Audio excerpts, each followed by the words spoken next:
This is PBS.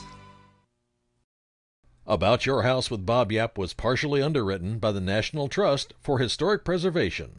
In past places and future spaces, from main streets to back roads, we're helping Americans bring preservation home. The National Trust for Historic Preservation.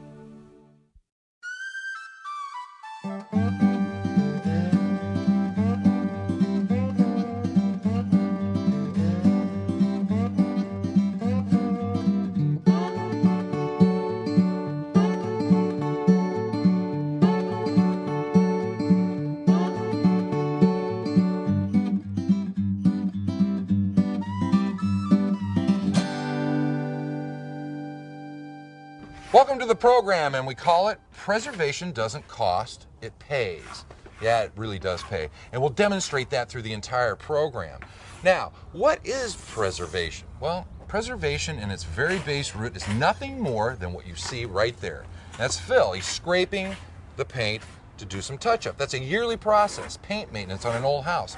If people would maintain their houses, we wouldn't have to restore them like we had to do with this big red brick house here. We had to restore this thing from the ground up because nobody maintained it. They just let it go down into the ground. And that's a real problem. So if you just keep that in mind, preservation is maintenance. You're going to be in good shape. We're going to take some time right now and demystify all this terminology that gets bandied around by preservationists.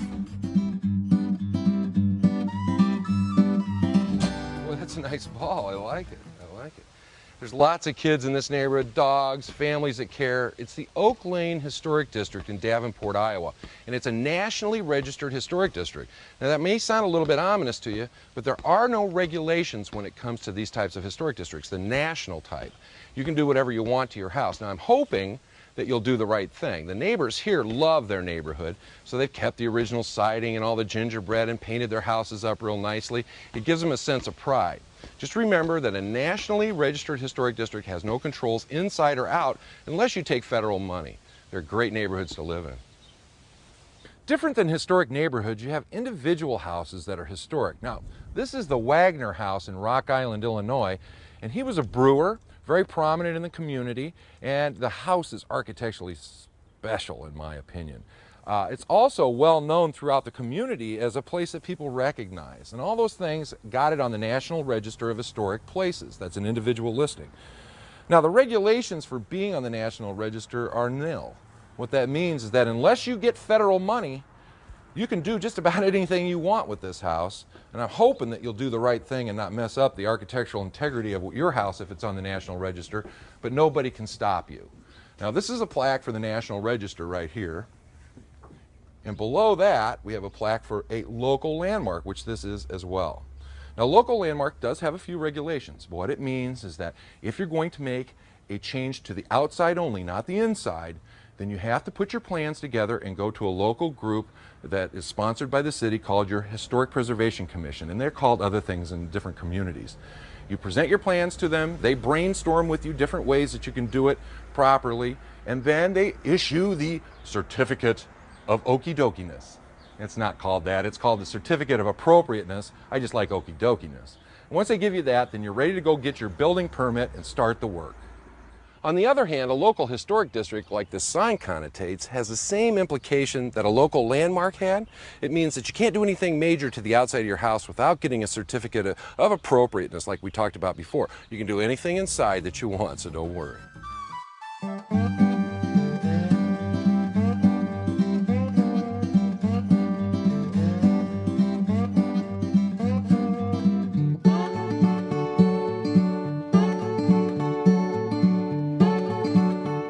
Busy downtown Barnstable, Massachusetts on Cape Cod, which was established in 1637.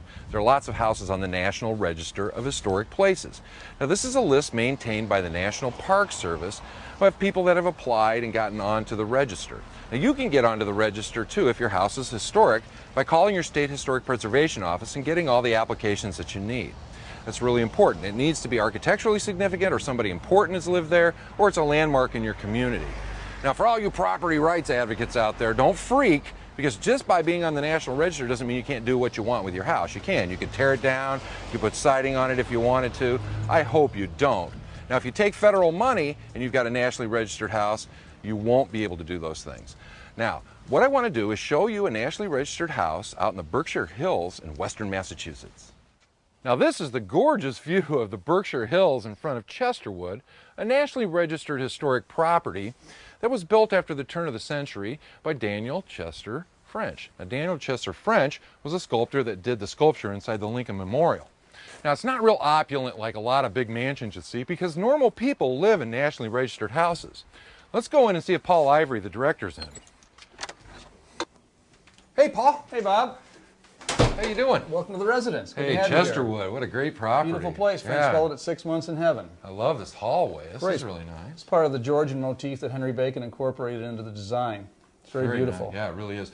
Now, you were saying something that the original wallpaper is going to get restored eventually? Right. We have 2 bids from wallpaper conservators, and we're looking to see what's the most cost-effective and what's going to be the best for us. Well, budgets are always an issue for not-for-profits. Absolutely. Now, this room is? That's the living room. Okay. His wife called the living room, French called the parlor, being an old-fashioned New Englander. And that's a copy of his grandfather's best parlor from Chester, New Hampshire, built in 1800. So he had a copy of that incorporated into the design for the house, and so you're looking at an 1800 room in a 1901 house. That's kind of neat. Yeah. And this is a dining room. Right, with a breakfast porch beyond where the family consume their meals in good weather. Oh, really? Okay, that brings the outdoors inside. Absolutely, that's predominant throughout the house. Now, the staircase is great. The columns with the Iowa corn on the top? I'm afraid not. That's New England. French was a hardcore New Englander, and he loved that. He designed those, incorporated into the columns. So. Oh, really? That was his design. And it kind of winds up. It's really very great. graceful, very beautiful. You've done a nice job with this property. So Thanks, Bob. original. I appreciate it. Glad to have you here. Thanks, Paul. Appreciate it. You know, you may not live in a nationally registered house. That's okay. All old houses are historic in their own way, but the National Register is a nice bonus.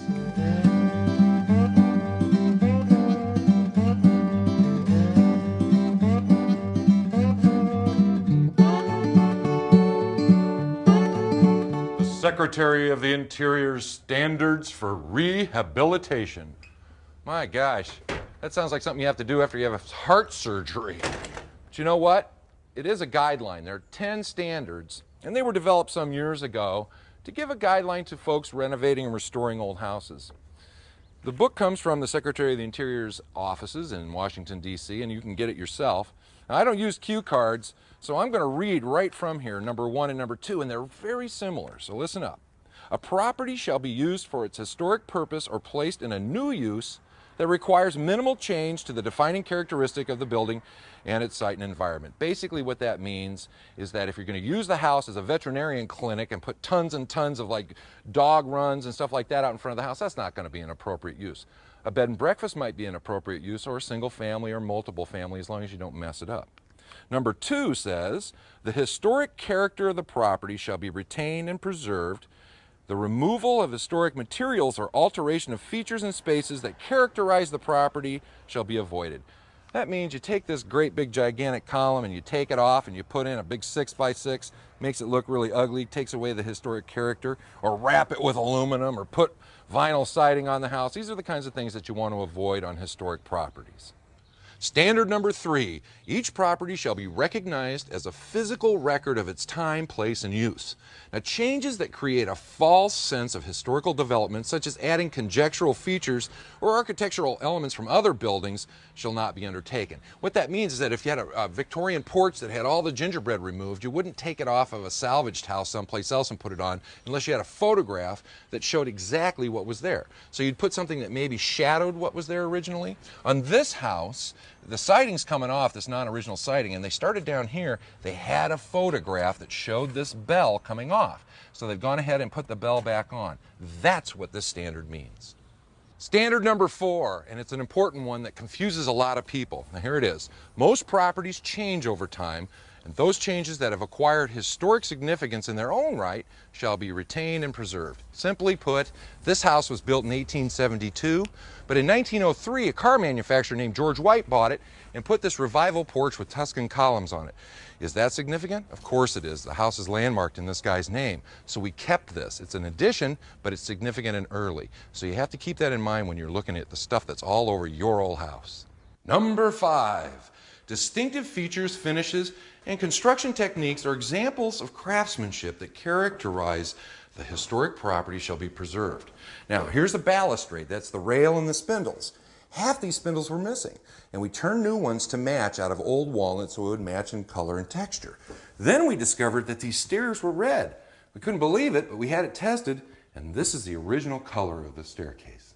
This is the longest one. Number 6, deteriorated historic features shall be repaired rather than replaced. That makes sense. Where the severity of deterioration requires replacement of a distinctive feature, the new feature shall match the old in design, color, texture, and other visual qualities, and where possible, materials. Now, replacement of missing features shall be substantiated by documentary, physical, or pictorial evidence. What does this mean? It means keep as much of the original material on your house as you can. Now, Phil's back here. There was a sill where the ears had been cut off when they put aluminum siding on this house, and he's prepping it to put some epoxy on and put a new wood piece on for the ear. We want to keep as much of the original material as we can because it costs me less, it costs you less, and it's the right thing to do with your old house. Number 7. Chemical or physical treatments such as sandblasting or high-pressure washing that cause damage to historic materials shall not be used. The surface cleaning of structures, if appropriate, shall be undertaken by the gentlest means possible. It means don't sandblast brick or stone. Think of it as French bread. Hard crust on the outside, soft on the inside. You blow off the crust, you have mush, and that's no good for stone or brick. Now for wood, if you look at this siding right here, what you'll see is really hardcore pressure wash siding. 2200 psi, it's blown all the soft pith out, it blew water up underneath the siding, got into the insulation, paint won't stick. It's the wrong thing to do. Now on this particular siding, it was cleaned with a big brush, TSP or trisodium phosphate, scraped well and painted, and that's the best way to handle your wood house. Number 8. Now, number 8 might not sound like it affects you, but listen up. Significant archaeological resources affected by a project shall be protected and preserved. And basically that means that if you have an Indian mound, an Indian burial mound on your farmstead where you're doing a renovation, or you have some historic plantings, or even an outhouse. An outhouse have archaeologists just like regular digs in Egypt. It's kind of amazing. So just remember not to disturb anything that could be archaeological on your project. Well, I got you through my interpretation of 1 through 8 of the standards, and they weren't too tough, but we're to 9 and 10 now. And 9 and 10 aren't necessarily tough, but there's some controversy about them, and there's some interpretation issues as well. It has to do with additions. Now, let me just go ahead and read the standards to you. Number 9 says this: new additions, exterior alterations, or related new construction shall not destroy historic materials that characterize a property. Now, the new work shall be differentiated from the old and shall be compatible with the massing, size, scale, and architectural features to protect the historic integrity of the property and its environment. Now, number 10 says, new additions and adjacent or related new construction shall be undertaken in such a manner that if removed in the future, the essential form and integrity of the historic property and its environment would be unimpaired. What does this all mean? Well, it means don't make your addition be a lie. If somebody comes along in 100 years and sees the addition on the house and it looks like it's always been there, it's going to be very confusing. It's kind of a dishonest way to do it. You want to take the size, the massing, the different color variations, and different architectural features off the main house and put them into the addition, but you want to make sure it's very clear that the addition is not original.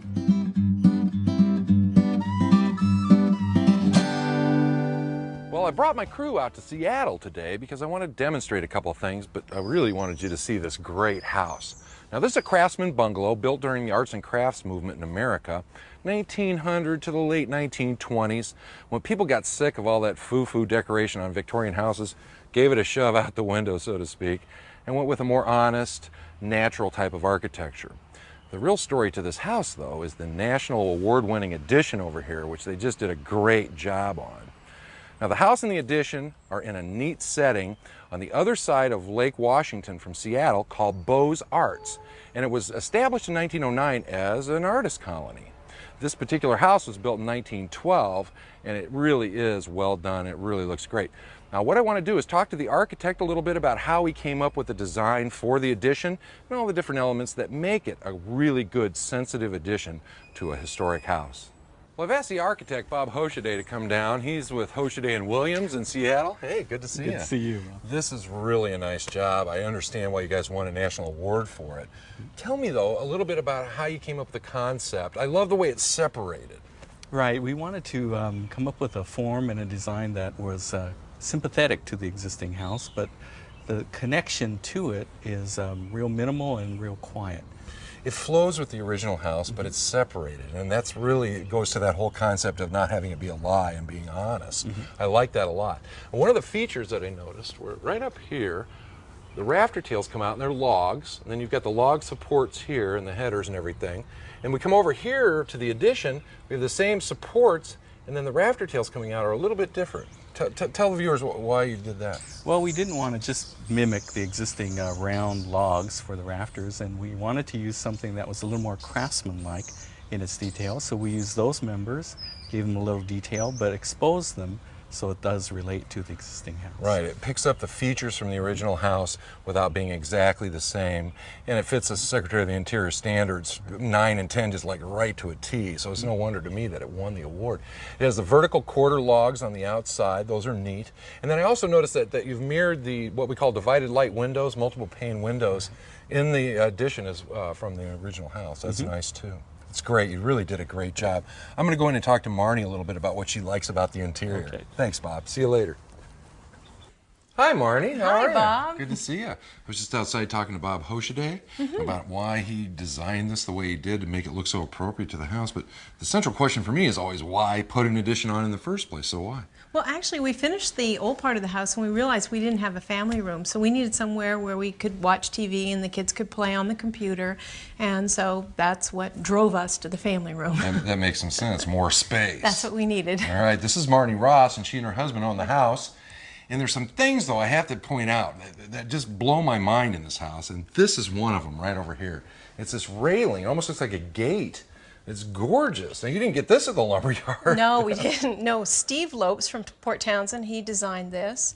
And he kind of did some fanciful flowers here and a morning glory. He just really went to town. I think it's great. Now, Port Townsend is a Seattle area town. Yes, It's kind of a historic town, too, It from what I is, understand. that's right. Yeah, well, it's beautiful work. The other thing are these great beams. Now, in the main house, the historic portion of the house, you have these beams as well, and they're the same color. Now, that That's must right. not have been easy to accomplish. Oh, that was lots of trips to the paint store to match them up, but we think we got the color just right. And they really look like the way they old, look. too. Yeah, you know. they do look aged. Plus, they're structural, you know, that arts and crafts era. That's true. That whole, that honesty in construction. I really like it. Over here is a great fireplace. They have the big stone fireplace in the main house, the That's historic right. house, that you can almost walk into. And you've got this great fireplace, too. Tell me a little bit about what you did. Well, this fireplace, we didn't want to exactly duplicate what's in the old part of the house. And so here we used the weathered granite, and we actually went out to the quarry and picked the stones that we were going to use and picked exactly the one we wanted for the mantle. Well, that's fun. Now, weathered granite is granite. Literally sits out, gets a little brown color on That's it. right. It's really nice. I like it. Now, there's another place, though, in addition, so it seems to me that a lot of people drop the ball, and that's in the hardware. But these French doors have some great hardware on them, just amazing to me. And this didn't come from the local hardware store. No, again, Steve Lopes did these for us. Did a beautiful job, the blacksmith. And, you know, it even up here, the turnbuckle even has a hand-hammered look, which is real amazing to me. You've done an incredibly appropriate addition on this house. I'm proud of you. Well, thank you. It's my pleasure. You know, one of the things about it, though, is that not everybody gets what an appropriate addition is. That's for sure. And this is really a perfect example. Now, this is a 1920s addition that looks like it was built on the ground, picked up by a helicopter, and plopped down on this nice little porch. It kind of proves the fact that the really early additions aren't necessarily all that great, and there's some structural problems with this one as well. Now, this box beam up here is carrying an incredible load from above, and this is cantilevering out beyond this beam. There's even a crack here where the box beam's starting to really show the stress. Now, over here on this side, it's kind of interesting. Where the structure is joined to the house, from there to the corner here where the post is, it drops 3 inches.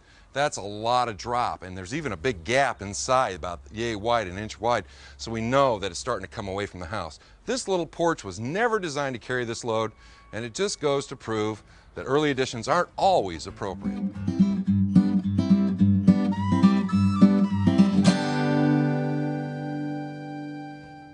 live in a local historic district or you live in a local landmark and you want to make some changes to your house, like an addition or a porch or a deck, you're going to need to go to the local Historic Preservation Commission and get a certificate of okie-dokiness, or, you know, appropriateness is the right word.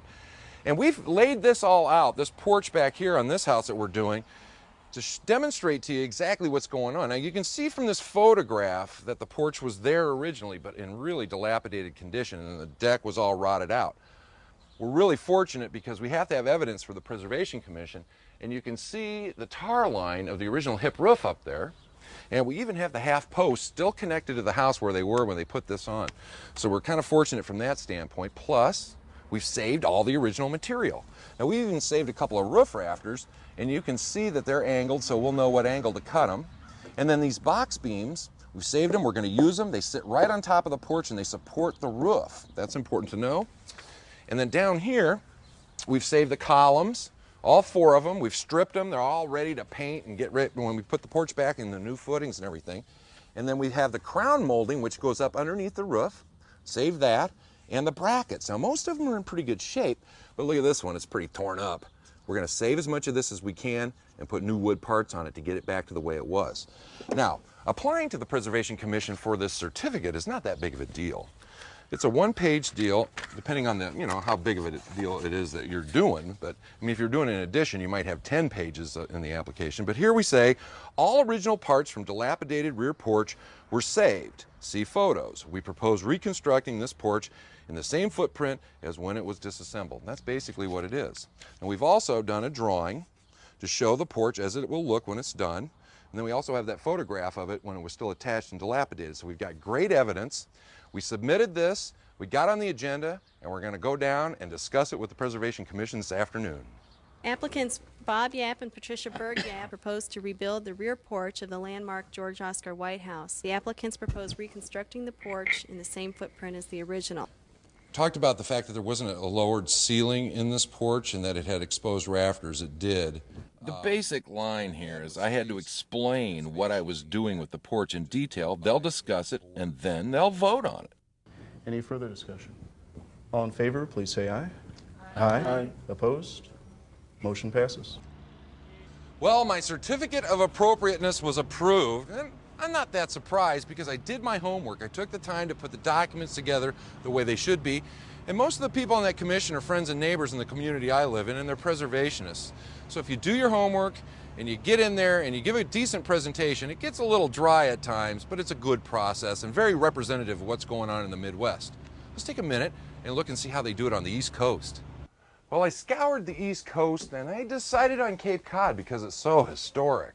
Now we're at the Town of Barnstable's Old Kings Highway Historic District Committee meeting, and they're going to be talking about all kinds of certificates of appropriateness inside here. Let's see how they do it. 3171 Main Street, Assessors Map 299, Parcel 026. And the Village of Barnstable looks for an exemption to install some HVAC units. I believe they're condensing units on pads. For this application, they want him to hide the air conditioning compressors so they aren't seen from the street. They're brainstorming, he's got his plans, they're discussing, and then they're going to vote. Do I hear a motion then? I move we approve the certificate of exemption. Second. All those in favor? Aye. Aye. Wow, I was kind of amazed. I don't know about you, but the similarity between this meeting and the one in Rock Island, Illinois was uncanny. But really, it's that way all across the country. People getting together in their communities and making sure that the real historic houses in town don't get messed up on the outside and they keep their integrity. Now there's something that you need to remember. Preservation doesn't cost, it pays. It adds to our economic base by putting things back on the tax rolls that were dilapidated. It adds to tourism. It's the purest form of recycling in America today. I mean, absolutely the purest. And it saves our architectural heritage. I mean, you can live in a community, but if we tear it all down, it's gone forever. Mix in some new with the old, but keep the historic integrity of the old. Very, very important. And I think you'll see that it also pays. Thanks for spending some time with me today. Until next time, I'm Bob Yapp about your house.